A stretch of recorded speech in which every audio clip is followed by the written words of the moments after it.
On this episode of the Photography News podcast, Canon's DSLR bombshell, Kingsley's new invention, and Will's world record.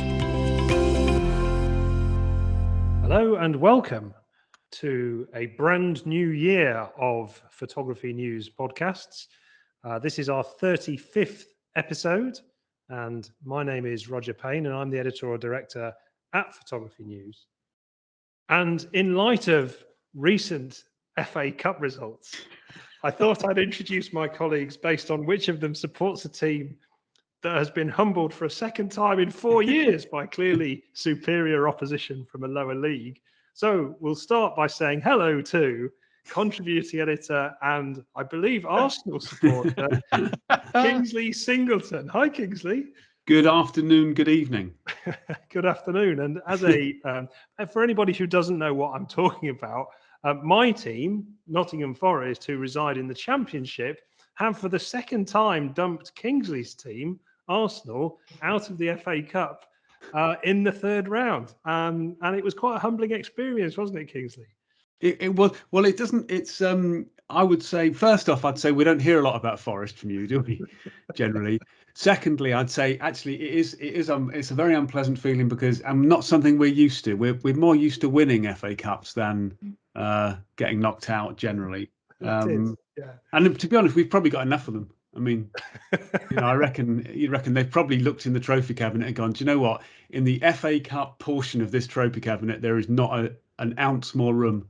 That's right, but the European Cup part of it is pretty bereft, isn't it? There's cobwebs and all sorts. Anyway, moving on quickly before it turns into a into a football podcast even. Let me also introduce the gentleman whose team scraped through against lower league opposition, Spurs supporter and editor of Photography News, Mr. Will Chung. Hi, Will. Hi, boys, and Happy New Year to you. And can I just say, about 10 minutes into the game, I thought we were doing quite well against Morecambe. And then when they scored, I did have sinking feelings. But the boys came through. I'm not sure this is quite the right moment for this discussion, but it did make me contemplate a little bit the differences that one goes through with one's different sort of hobbies and stuff. And I like football and I like photography.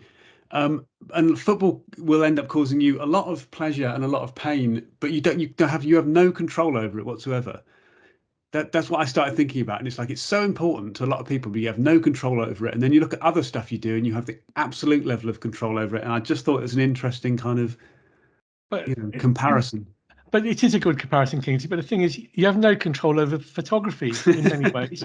I mean, for instance, we're going to talk about it in a minute. But while shooting at the weekend, the weather forecast said the sun would be shining on this particular day. And of course, I woke up and it was tipping down with rain. I had no control over that. But you're in literal. I mean, it's fine, but you could go off and shoot something else, couldn't you? You could please yourself in other ways. It's just like with football, you divest your control completely and utterly into what other people can do. And that's why I think it's kind of so, that's why it's so kind of gut wrenching occasionally, is because you've got no control. It's kind of gut-wrenching supporting Arsenal, isn't it? It has been. Yeah. Excellent. No, it's a very good analogy. A very good analogy. I mean, I know I've certainly felt like I've been dumped out of the FA Cup by a lower league opposition on more than one occasion when I've been out with my camera for sure. So, as you've already alluded to, Will, it sounds like you've been out and about with your camera, and as we start all Photography News podcasts, or most of them, with a sort of summation of what we've been photographing and what we've been doing photographically. Will, why don't you kick off and tell us where you've been and or where you didn't go, more specifically, if it was pouring with rain? Over Christmas, I photographed very, very little. And it's partly due to the fact that while I was in London, the weather was very grey and flat. And we kept ourselves by staying in and doing jigsaw puzzles. So I got kind of frustrated. So early doors in January, I thought I'd better revisit my projects. And one of the projects I've got going is on the piers of the UK, photographing the piers featured on the National Piers Society website. And I've done the local piers. And when I say local, I live in the eastern part of England. So Yarmouth, Lowestoft, Clacton, Walton, Felixstowe piers near me. And I've already photographed them for my project. But of course, with the COVID pandemic, I've had a couple of years off, basically. So I thought, I'll go revisit some of these piers because they've changed. And also my camera kit has changed and my project's evolved. So I took the day off and went down up to Yarmouth and Lowestoft And the reference to the bad weather was that on the Friday, the weather was lovely. There was fluffy clouds. It was sunny. And the initial forecast for the Saturday was pretty good. So I booked a hotel room to stay overnight and do some early morning stuff. But like I said, when I got up in the morning, it was very, very grey and flat. In the end, I did get out and did some pictures, but I didn't do very much at all. It was a bit disappointing. But yeah, it was nice. It was nice to be out taking pictures, I have to say. And it's something I've missed because we haven't done it with that intensity over recent times. But hopefully 2022 will be much better.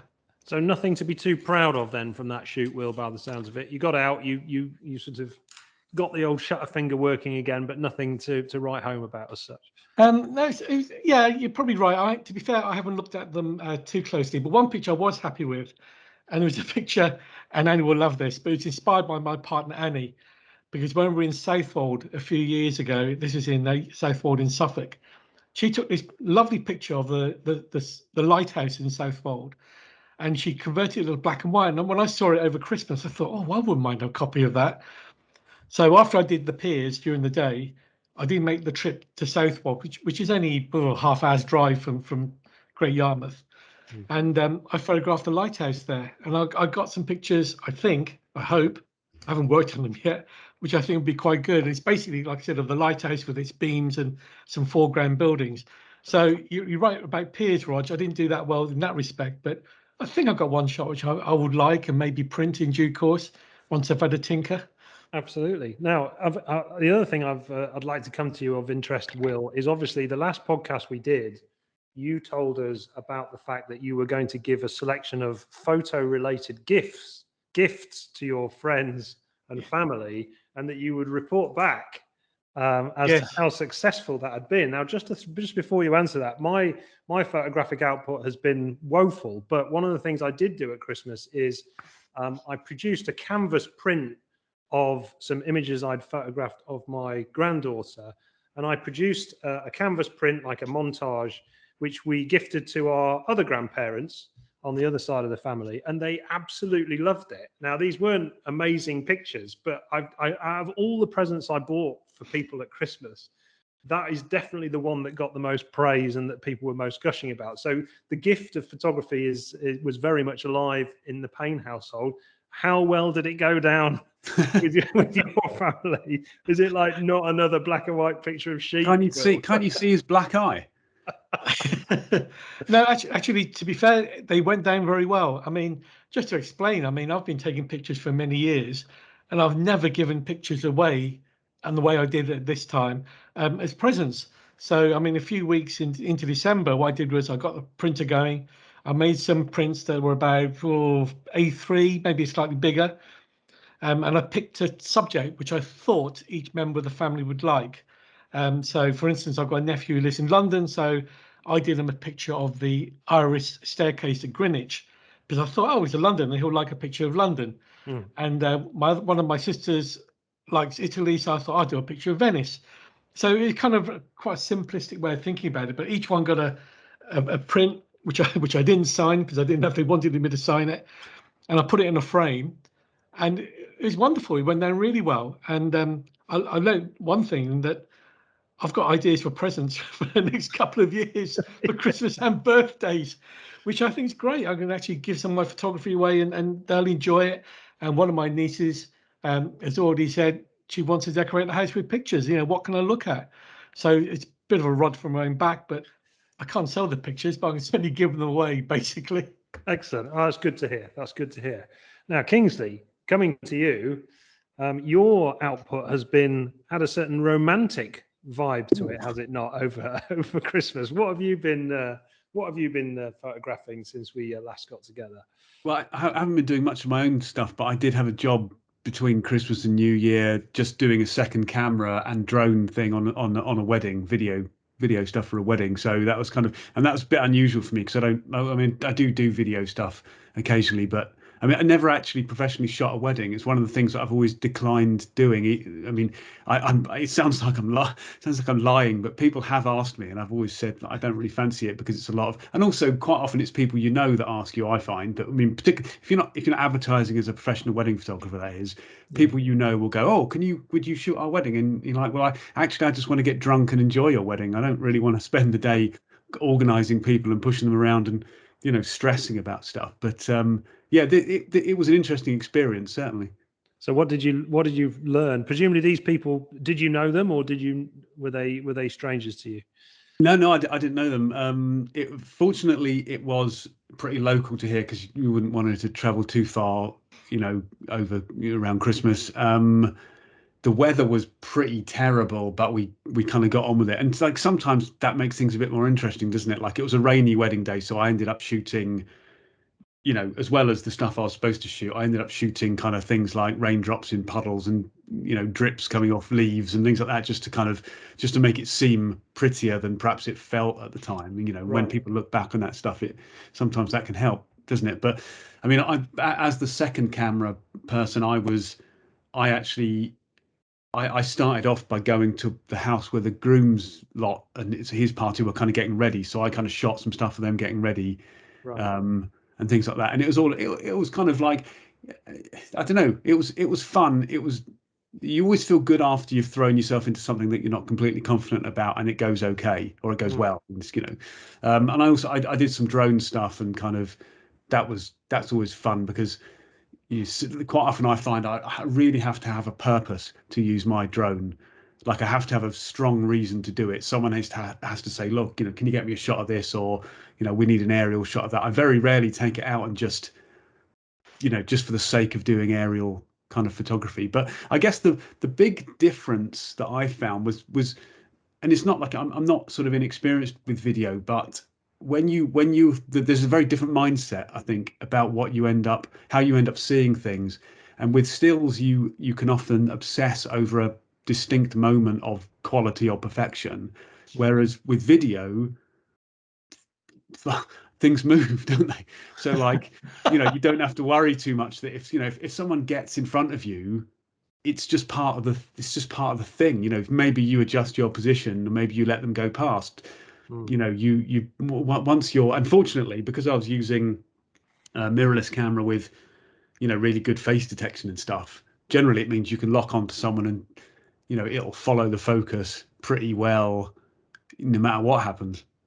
So I'm envisaging you piloting your drone around the church, buzzing around the vicar and, around the reception room, all that kind of thing. Or was it slightly less aggressive than that? It was, yeah. It wasn't like I wasn't dive bombing them. It was a bit, yeah, it was much more sedate than that. It was really just those establishing shots that you get of a church. Nothing really specific. It was more of setting the scene. I did do some stuff where I kind of followed the bridal car, like as it went, sort of as it arrived at the venue, and yeah, it was nice, sort of nice enough to do. And I mean, I think with the drone stuff, you realize, again, it's like I haven't used it that many times, kind of professionally, but you realize that there are certain ways of maneuvering it that look really good, and they're really simple, but you just have to be very slow and smooth with what you do.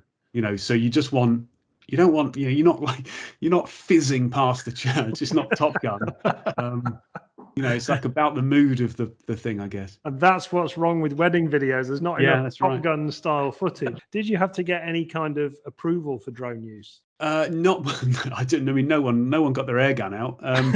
They were like, whereas, I mean, anyone who lives in this part of the world, the East Midlands, knows it's absolutely peppered with airfields. So you got to be a bit careful about that. But I might have mentioned this before when we touched on drones, but there's a very good app called Drone Assist that you can get, which shows you exactly where areas are where basically where it's illegal to fly. Unfortunately, we were outside of those when we did the stuff. But this app's also really good because it shows you where kind of potential problems are, like power lines and stuff. Yeah. Good. Well, all sounds rather wonderful. So well done for branching out and trying something Well, a little bit different. Well done for getting off my backside on the day after Boxing Day. That's what the real. Well, there is that. Yeah, there is. If there are that. medals being handed out, it should be for that. Moving on then, Will, why don't you tell us about the next issue of PN, which is I'm sure you're beavering away and putting your heart and soul into. What's the highlights of the next issue looking like?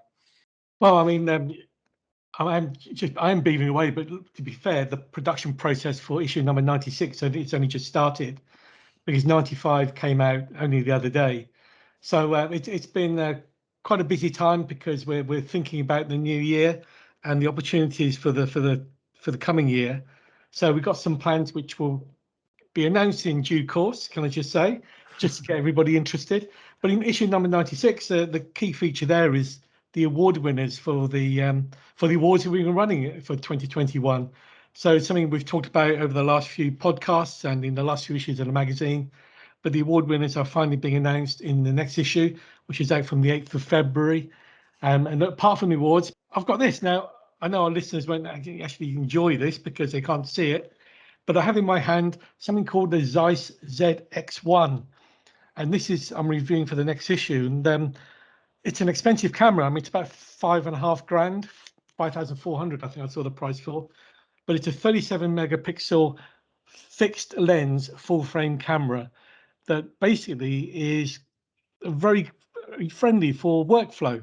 So it's got built-in Lightroom, for example, and it's got built-in Wi-Fi. So the idea is, I think, because I've only had it a day and I only just charge it up, but I think the essence of it is you take pictures, you manipulate pictures, and then you send them up to your website or to your social site, or you share with fellow members of the family. So it's an interesting concept. I mean, it feels great, but like I said, I haven't really done much with it yet. But the review will be in the next issue too. What is it? A fixed sort of 35 mil, something like that? Yeah, it's a Zeiss Distagon 35mm f2 lens. Right. So you think with Zeiss's reputation, it should be a cracking lens. Like I said, it's a 37 megapixel camera. And it's got, I mean, as you can probably see, again, listeners can't enjoy this, but you two can. There's not much in terms of controls. There's a shutter button, an ISO button, and a shutter speed button. And so there's a tiniest AE lock button on the back, which I must admit, even without gloves, I find it difficult to use. So God knows what it's like when I get it out in the cold. But it feels great. And it's an interesting, well, to be fair, I've not seen a camera of this type for well, forever. it's quite different. Whether Zeiss would sell it and succeed with it, God only knows. But I say it's quite an expensive bit of kit. Yeah. Kingsley, let's see. What did you think? I was just, I mean, I don't really know anything about that. That's really snuck up on me, but it's reminded me of, I mean, I sort of had a question really, because it reminded me of the Epson RD1 in that not quite as big as a shift insofar as, you know, Epson are a printer company. I mean, I'm sure they do other things as well, but like, you know, that was a kind of a bit of a surprise when they launched a camera. Zeiss are obviously a lens manufacturer in the main, so it's kind of, I'm wondering if there are any other examples of kind of sort of non-traditional camera companies that have launched cameras over the years. I'm directing this at Will with his kind of. I suppose the only, well, I'll put my Will hat on. I suppose the only one that immediate springs to mind is probably Sigma. You know, they're a lens manufacturer who makes cameras, aren't they? But they've, you know, they haven't quite done anything quite so out there as that. And Will, you were waving it around in front of us earlier, and it's got a massive rear LCD on it, hasn't it, comparative to other cameras? Is that a fixed LCD? Yeah, it's a fixed LCD. I think it's over 4 inches across, so it's huge. It's a touch screen. Like I said, I've only just charged it up, and I did power it up, and it does take, believe it or not, it takes about 20 seconds to fire up, because it's an Android system. Right. And I'm reading through the instruction manual. I know there is a sleep mode, so you don't have to wait 20 seconds every time you want to take a picture. Right. But it does take a while to start up, and the touch screen is it's minimal. I mean, the whole thing is minimal. So we see how we get on with it. I mean, because we're used to cameras with, you know, so many function buttons nowadays and so many whiz-bang features. This is the other extreme. Interesting. One thing I was just going to ask, Will, and perhaps it's unfair to ask at this stage, is I'm really intrigued by this idea of it having Lightroom built in. So effectively, it's a camera with Wi-Fi and Lightroom, which means you don't really, theoretically, I guess, you don't need a computer.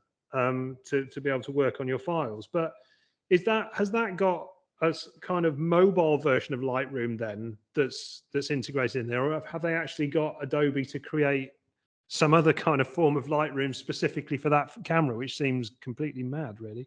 Yeah, I mean, it is early doors, Roger. Like I said, I only just fired it up. I've seen the Lightroom logo. I haven't logged into it. I have set up the Wi-Fi, so I haven't actually taken any pictures and processed anything on Lightroom. But hey, that's what the plug is. The review is in the next issue, out February the 8th. So you can read it there, Rog.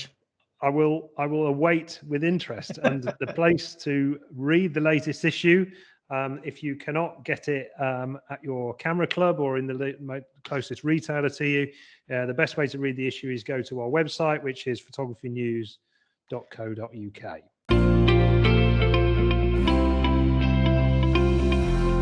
So moving on, we thought we'd tackle quite an interesting subject rather than delving into picture taking. Some of you may be aware of some news which broke between Christmas and New Year, which was sort of kept quite quiet for understandable reasons. But that was that the Canon CEO, as part of an article in a major Japanese newspaper, announced that Canon, the latest Canon Pro flagship DSLR, the EOS-1D X MkIII, was the last one that the company was going to produce, which obviously it was picked up by a number of different websites.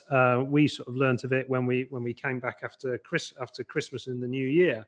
And we thought it's worth just kind of kicking around what that actually means, because it's pretty seismic in terms of a DSLR manufacturer, or a manufacturer like Canon, who are so rooted in SLR development and production, to announce that their latest flagship is going to be the last Pro flagship they produce. Now, just to clarify, it's not Canon pulling completely out of the DSLR market. It is Canon effectively saying that this is our last Pro flagship model. But even so, it's pretty important and definitely worth a few minutes of our time, we felt.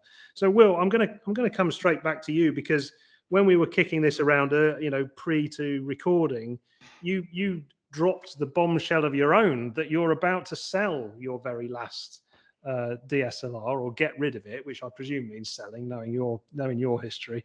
So I suppose the question to you is, before we come on to the Canon itself, why make that? Why have you made that decision? What's prompted you to go, I'm done with DSLRs? I think, Rog, there's no one single reason, but over the past couple of years, I've just used my DSLRs less and less and less.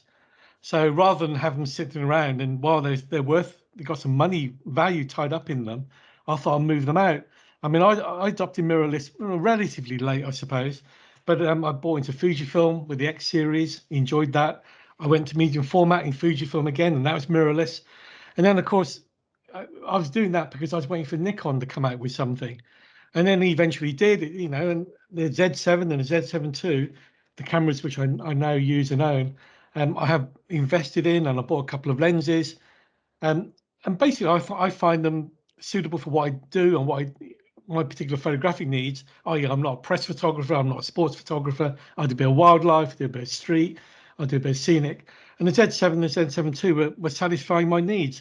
And I was using, on both those cameras, DSLR type lenses via the adapter, and it's fine. I'm very happy with them. And so, like I said, I got to the point when I looked at what I've been shooting and looked at my catalog. My 850 was barely been touched.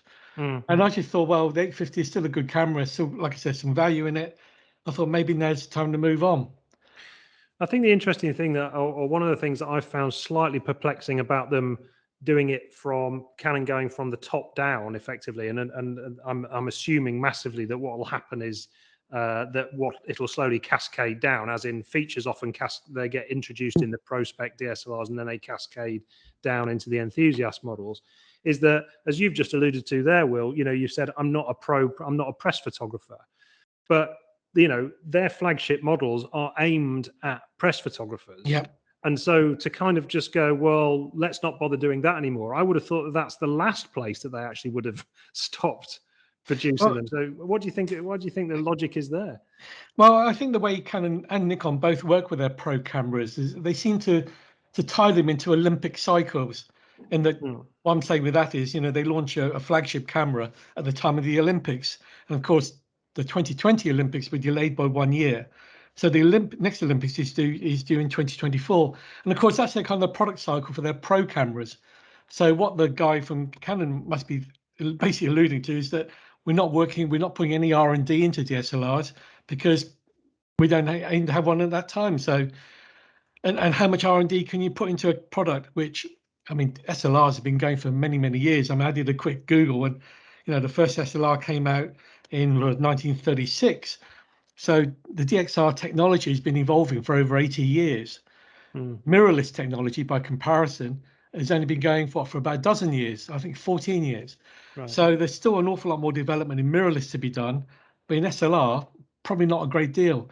So in the light of that, I think it's gone, well, actually, our normal cycle is flagship on Olympic years. The next Olympic year is 2024.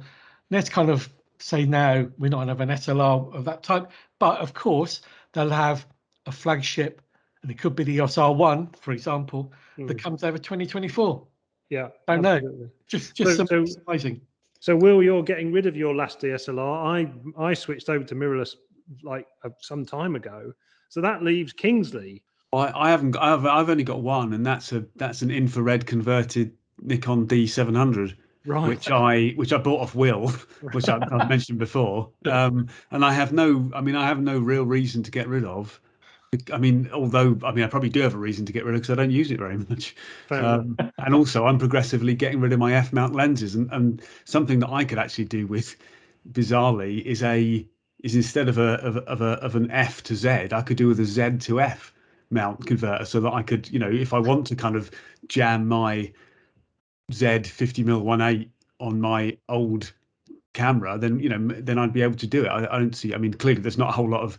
Clearly, I'm in a group of one on requiring that, because no, I haven't seen anything like that pop up. But it would be kind of handy, I think. But no, I mean, I'm kind of like I guess I'm probably a later adopter than the pair of you, because I stuck with my D850 for so long. But I don't think I'd go back now. I mean, I think there were plenty of reasons why I didn't ditch the DSLR earlier, and I think progressively mirrorless cameras have got better and better. And the central point that once you get rid of the mirror, you can do things a lot faster has always been there, but has kind of been proven now. And basically speed and performance for the vast majority of cameras is far better in mirrorless cameras than it is in SLRs. And the only reason why you would carry on using an SLR in a way is if you loved it that much. You tried a mirrorless camera and you absolutely hated an EVF, and I didn't like EVFs, and I've basically got used to them, and now I don't put the camera up to my eye and think, oh, Christ, this is different anymore. And actually, to be honest, quite a lot of the time I don't put the camera up to my eye at all. I use the screen, which is a big shift, I guess, in the way that you use cameras. And it's not something that if anyone who's tried shooting using live view on a DSLR knows, it is not an intuitive process, because every time you hit the shutter, you get this kind of clunk as the mirror gets out of the way, and then exposure, and it's not immediate. It doesn't feel right, does it?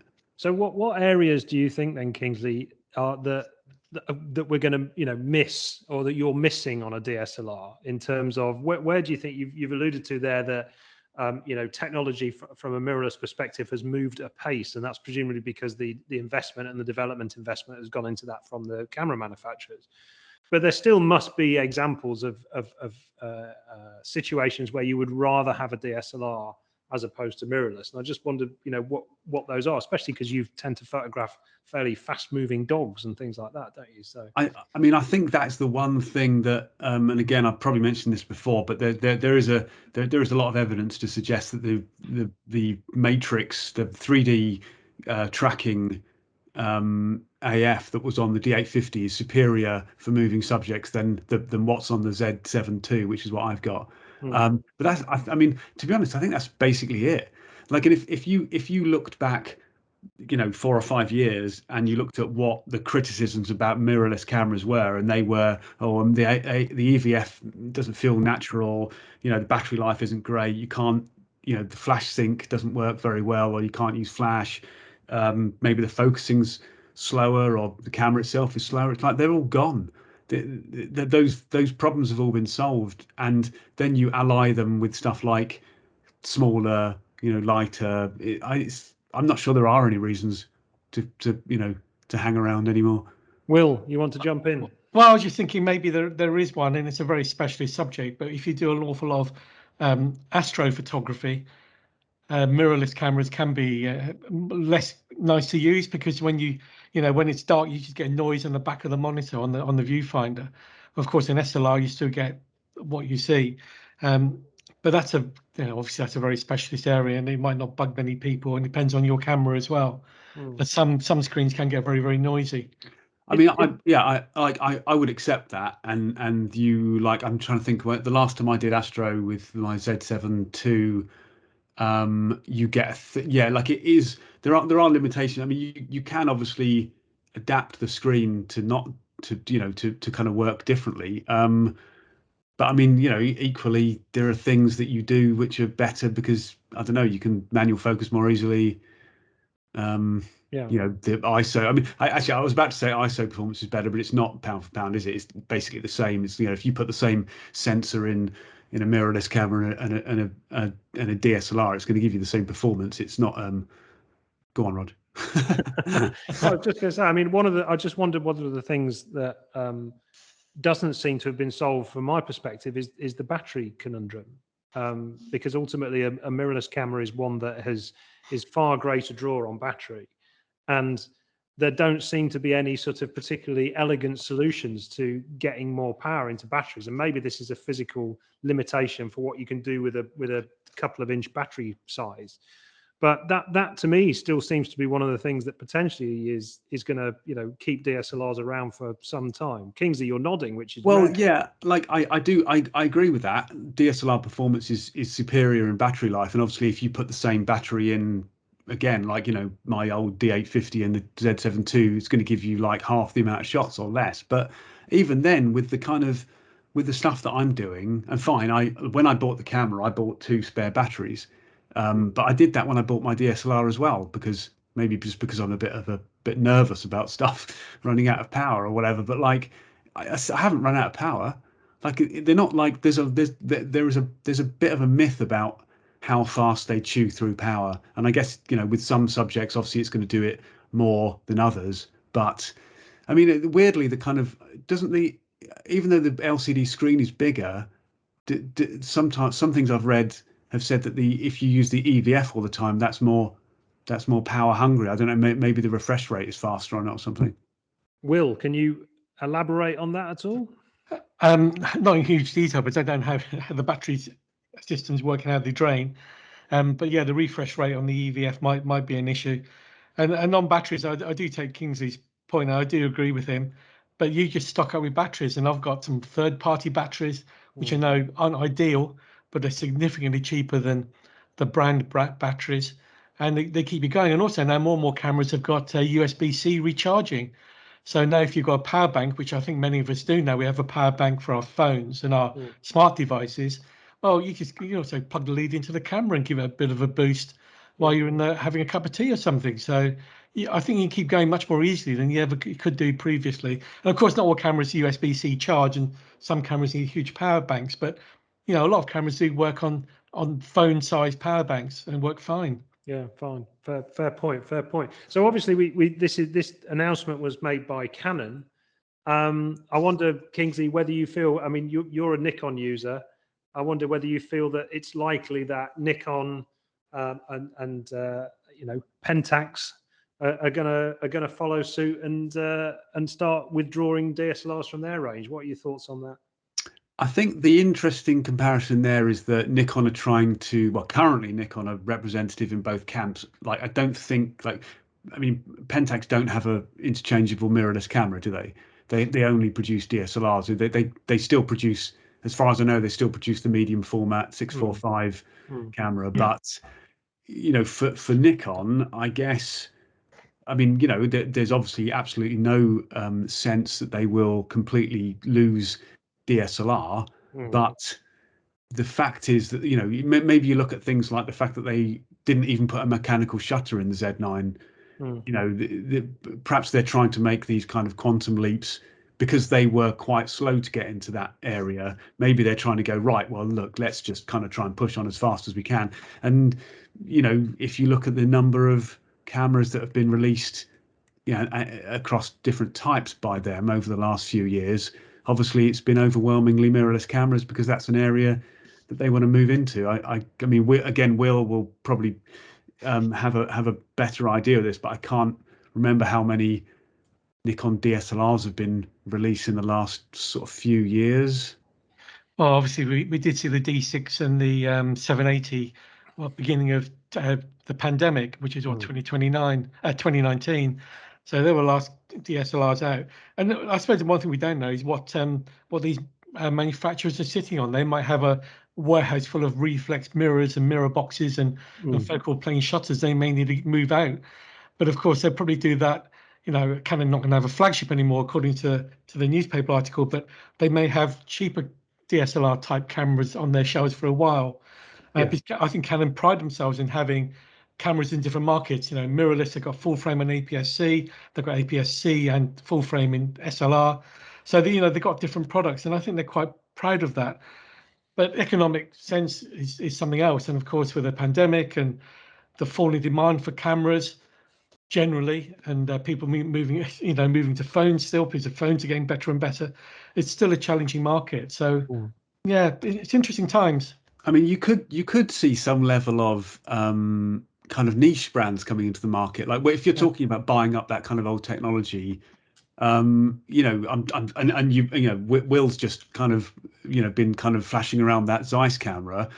Why wouldn't a different lens manufacturer maybe pick up some of that technology and produce a camera, or do something like Fujifilm have done with, maybe you take some of the body but you put your own sensor into it or something like that. So there's a lot. I reckon, I mean, let's face it, there's going to be a very long tail in terms of the DSLR, in the same way as, if this podcast was coming out 20 years ago, we'd have been talking about film versus digital, and people are still shooting film and buying film. And, obviously it's a very small part of the market, but it's not dead. No, absolutely. And I hope it doesn't die for some considerable time. I think I'd be quite sorry to see the old reflex mirror camera disappear altogether. So hopefully that won't happen. Certainly not in my lifetime anyway. Now, it's really interesting stuff, chaps. And obviously we'd love to hear from listeners who have a view about this as well. So if you want to get in touch with us to tell us your thoughts, you can do so on email by podcast@photographynews.co.uk. Or increasingly, we're getting people getting in touch with us on social media. You can find us on Twitter, Facebook, and Instagram. And the handle for all those three is @PhotoNewsPN.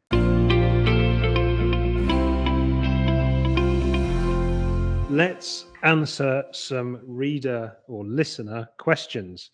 I've just given out the email address and the ways that you can get in touch with us.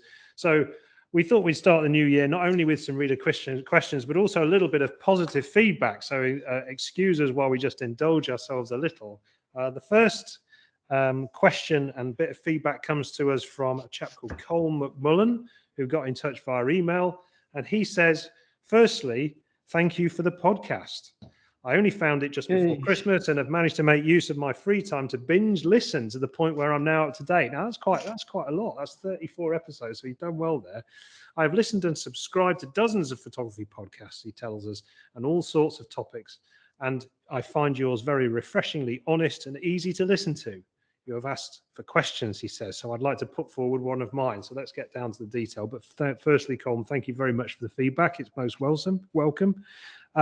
He says, I use Lightroom for raw processing 100% of the time, and for the odd image, I might go to Photoshop for extra editing.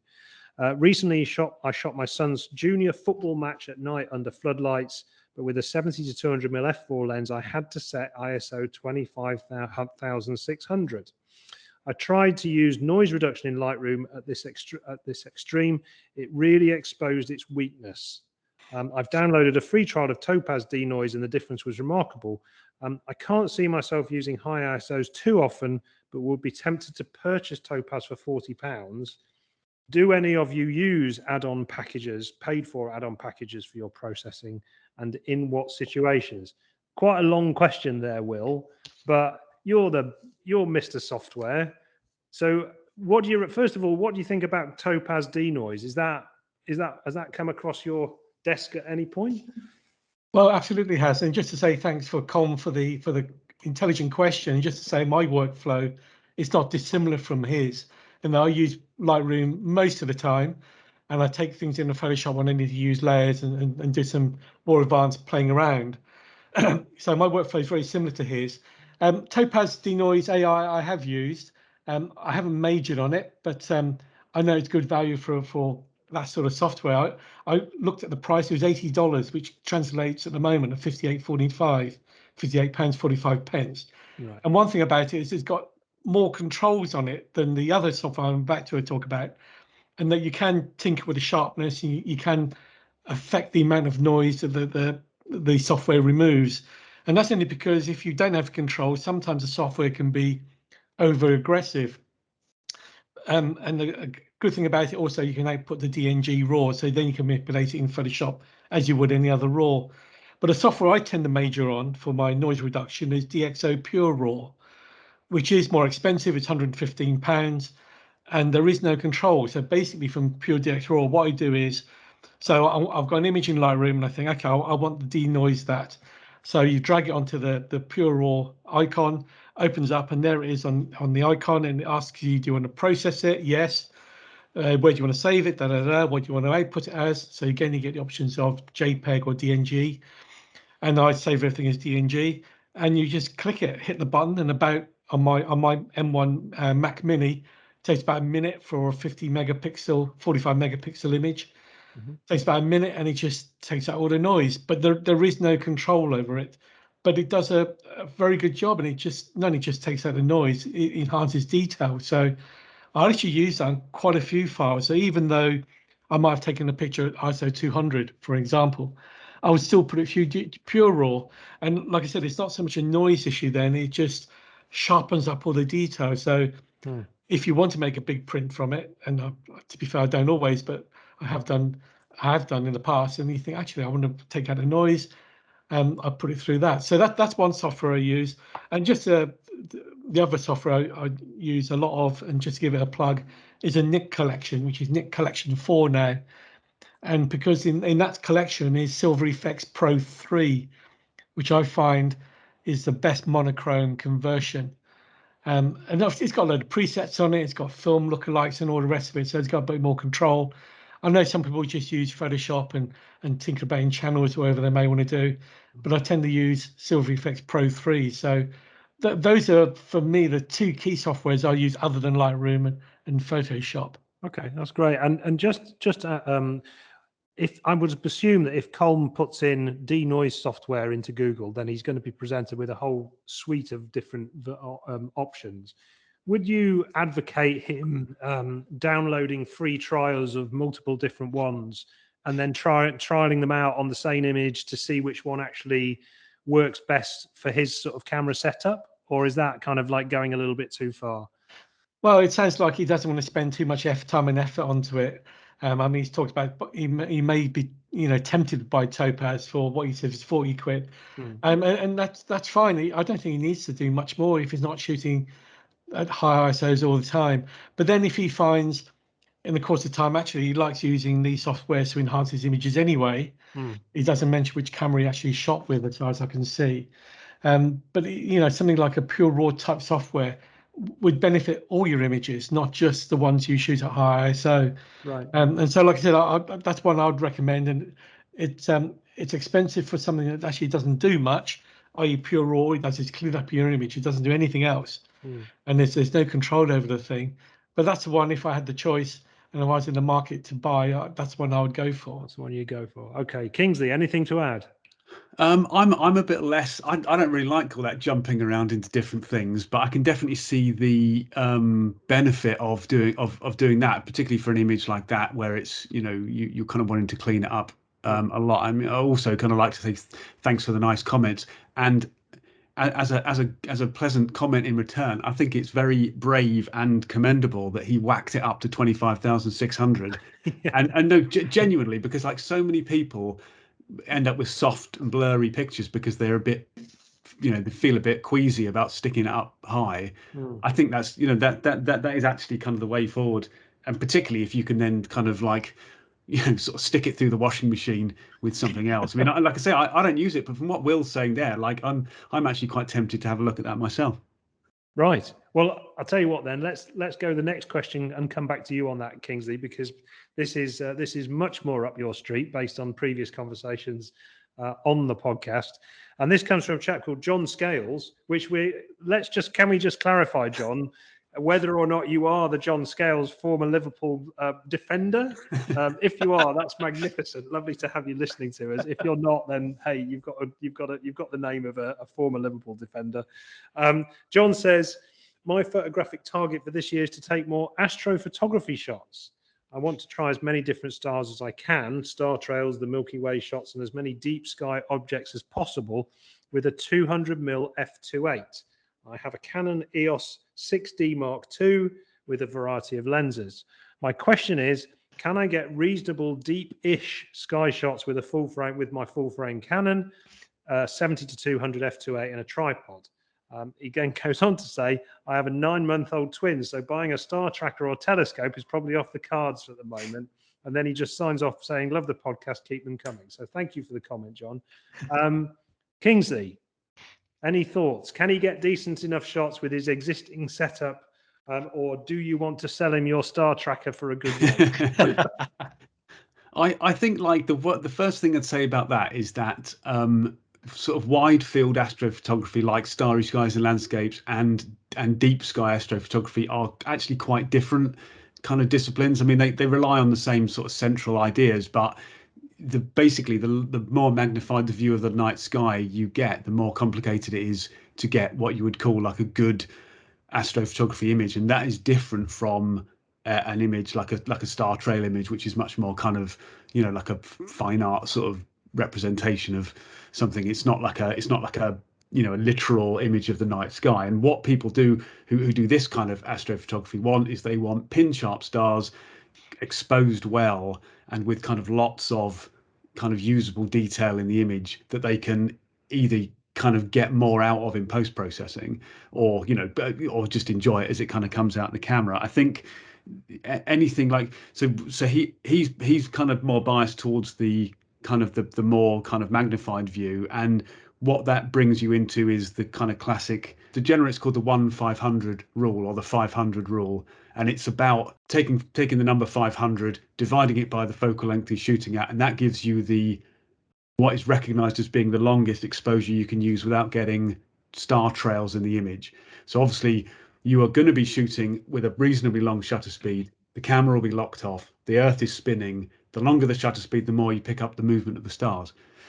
So 200mm, you're talking about a couple of seconds, 2.5 seconds. Right. And one of the things that I've kind of come to realize about night sky photography is generally you probably end up wanting to push the ISO a bit more than you thought, and use a shutter speed that's slightly quicker than you thought, because the more you zoom in, the more noticeable star trailing will be anyway. I mean, essentially, even with a very quick exposure, you may get star trailing, but it's based on the idea that you view an image in a certain way, and therefore the star trailing is imperceptible to you. So I would say, yes, it is possible to do it with what he's got. You would need to use quite high ISOs for that. You would have to be in quite a dark area to do it, because the darker the sky, the brighter the stars, the better the exposure you're going to get at equivalent settings. But breaking news, I actually replied to John about this on Facebook, because I didn't want to leave him hanging.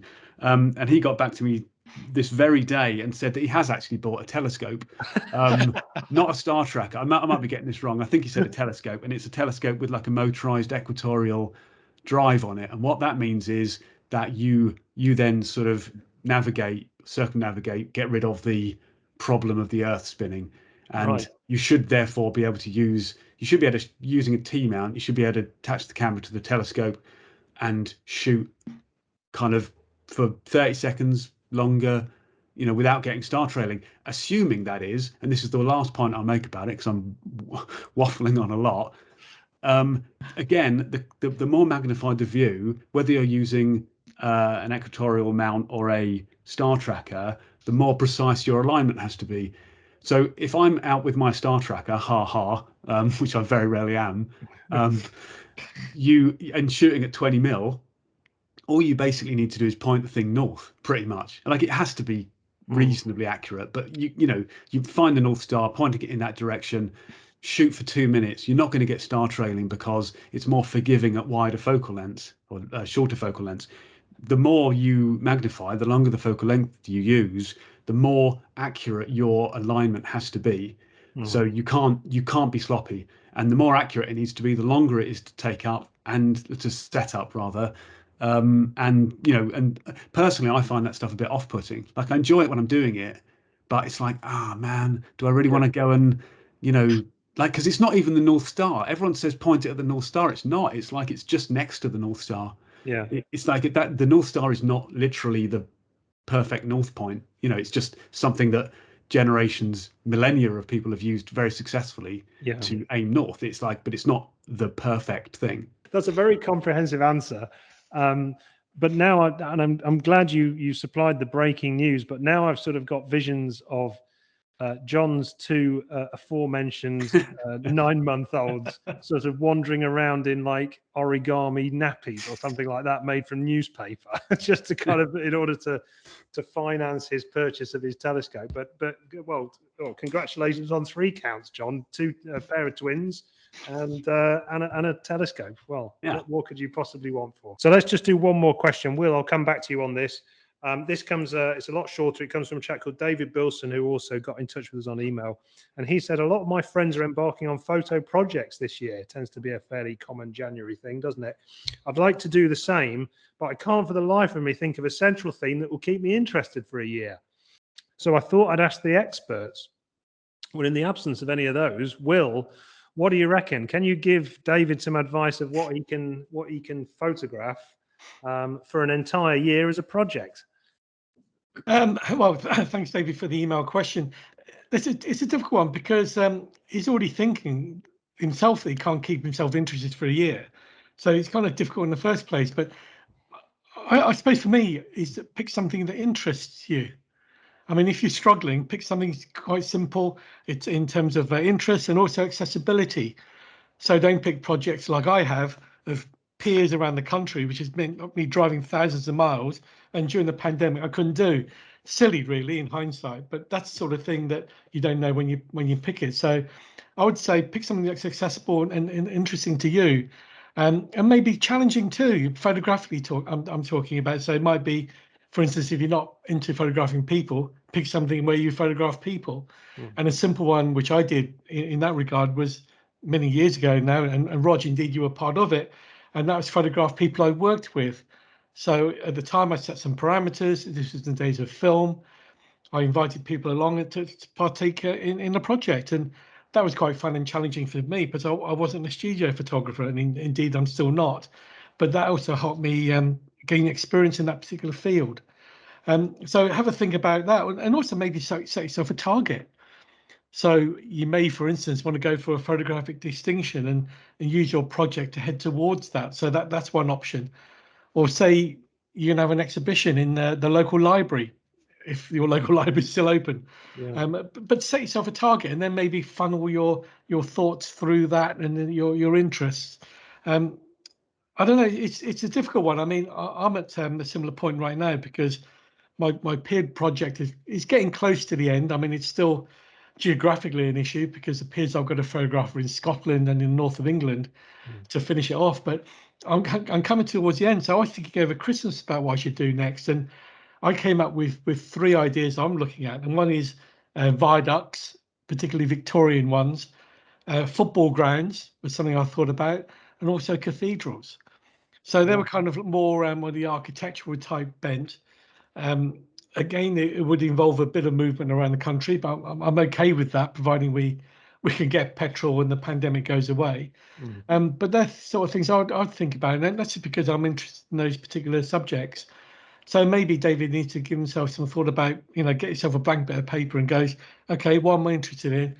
Where do I live? What's local to me?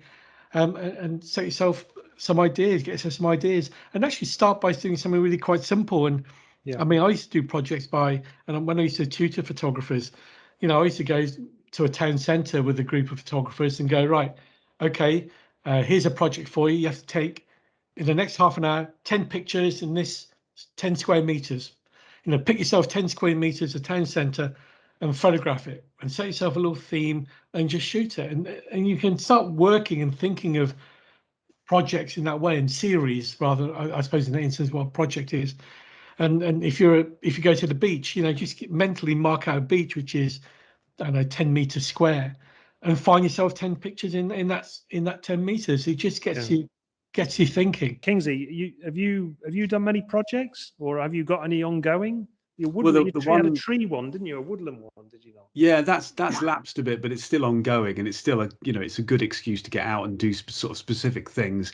I've also got this sort of project about local artists going on at the moment, and one of the things I was going to say about that, and it doesn't actually help David with his question about what to shoot, but what I found, for me at least, is quite helpful in keeping it going, is involving someone else who kind of goes, who has some input, or might be organizing and helping you with it, and who actually gives you a bit of motivation, and a kick up the arse occasionally. It kind of keeps it going. But like, in terms of like the actual inspiration, sometimes it can be good just to like do something a bit random, like just like if you go to an online dictionary or something like that, and sometimes they have random word generators, and hit the random word generator, and then just like, you don't have to use that word. I mean, your project could be, right, random word every day or random word every week, and you do something based on that, and it could be quite disconnected. But what you could also do is just kind of go, well, that made me think of something else, and that made me, that heated me up a little bit in terms of kind of being compelled to do something creative. I'm going back to what Will was doing. I'll some bit more breaking news. He and I the other day were discussing the fact that he was about to buy a 1/24 scale Airfix Supermarine Spitfire kit. So I doubt he's going to have any time to do extra projects in 2022. Amazing. So anyway, there we go. Good stuff. Some really nice ideas there, and hopefully all three of our people who got in touch will go forward with some great advice. So talking about great advice, let's end on some, Will, as we always do with our PM podcast, with a Will's word of wisdom. So Will. Yeah, well, my word of wisdom this podcast is about lens changing. And I was just relating this back to the shoot I was doing at the beach when it was blowing sand all over the place, and I wanted to change lenses. And it's something I do quite often in that situation. I was using a medium format Fujifilm camera, so the lens diameter is quite big, and so it might not apply to everybody, but if it does, then try this. So I wanted to change the lenses as quickly as possible. So I sheltered I used my body to shelter the camera from the wind. And then what I do is just push the lens lock release button and just unlock it, just twist the lens a little bit on the camera so that it's it's not going to fall off. It's still on the camera, but it's free, ready to be twisted off very quickly. And then I get the other lens, which I want to put on the camera, ready, so the back cap's off.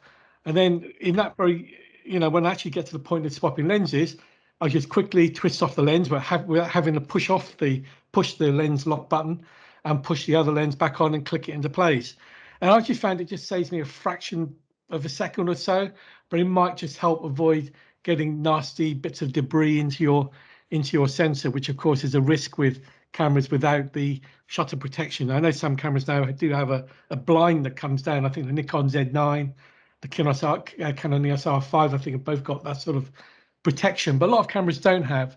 So the sensor is open to elements. I get it. And I can see that you've opened up potentially a new record attempt for somebody who can change lenses quicker than anybody else. Well, maybe we should have a challenge. When we do get the same room together, maybe we should have a tripod setup test or a lens swap test or something. A bit of fun. Go on, Kingsley. Well, no, actually it reminded me when Will was saying that about. I mean, that's actually an advantage of a DSLR, isn't it? In that you've got you've at least got a mirror box sitting in front of the sensor. So if if something heinous does fall into the camera, at least it's going to hit that before it hits the sensor. And something else that I would have thought of when Will was doling out the advice there was that people used to use lens changing bags, didn't they? Does that ring a bell? Like you'd have a bag that you put the camera and the lens in to sort of give it a bit more kind of protection. I don't know what you're referring to, but I think you're showing your youth. In the bag you're talking about, it's more of a film changing bag as opposed to a lens changing bag. Yeah. So, for instance, I used to have one when I used to shoot infrared film that had to be put into the camera in the dark. Yeah. So you had a changing bag which had two arm holes. You put your hands in. Have I just invented a lens changing bag? You may well have. You've repurposed a darkroom bag, I think. I think that's all you've done. I'm not sure it's an invention, but there we go.